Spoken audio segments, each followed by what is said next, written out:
Welcome to the PR Dispatch YouTube channel. My name is Rosie and I've been disrupting the PR industry since 2013. We collectively save 500 plus ecom businesses over £1 million on PR agency fees each month.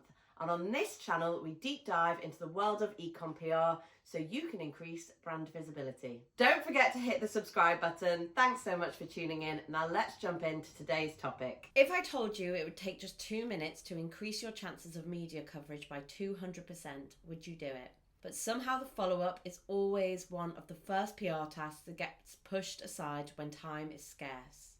In today's video, I'm going to take you through exactly what a follow-up is, when and why to send one, and some keys, do's and don'ts to make sure your follow-up email is working at maximum capacity. So let's start with what is a follow-up email.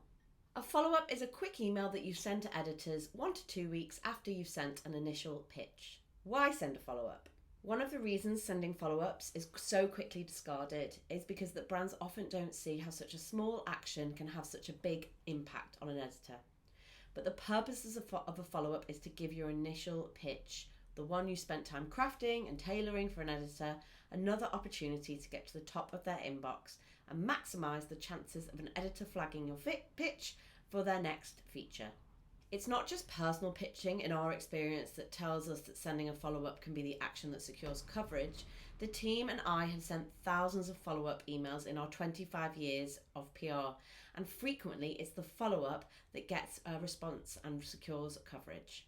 Also, our 500 plus PR Dispatch members have seen it too. They regularly see a much higher response rate and more asset requests from the follow-up emails than they do from the initial pitch. When not to send a follow-up. So 95% of pitches you send will require a follow-up email, but there are a handful of times when you don't need to send one. First, when you've responded to a reactive opportunity, such as a press and journal request.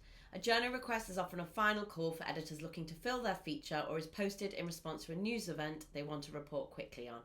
This means the editors are often working very close to their deadline. Because of this, it's likely that by the time you go to send that follow-up email 1 to 2 weeks after you pitch, the deadline will have already passed and the feature may have already been published, making your follow-up redundant. Number 2, when the editor has already responded to your initial pitch, one of the goals of a follow-up is to get an editor's response. Maybe they want more information, they want imagery, or they want to say thank you for reaching out. So if you've already achieved that goal before sending your follow-up, why are you still going to send one? There is no need. Key do's and don'ts. So we know what a follow-up is, why we should send it, and when we should send it. But what are the key steps we should remember when sending them? Number 1, keep your follow-up short and sweet. This isn't a brand new pitch. They already have the information they need from you in that first email, so you don't need to repeat yourself. Instead, go for something like, "Hi, hope you're well, just want to get in touch and pop my last email back to the top of your inbox in case you missed it. I'm sure that your inbox must be overwhelmed, but let me know if there's anything I can get to you."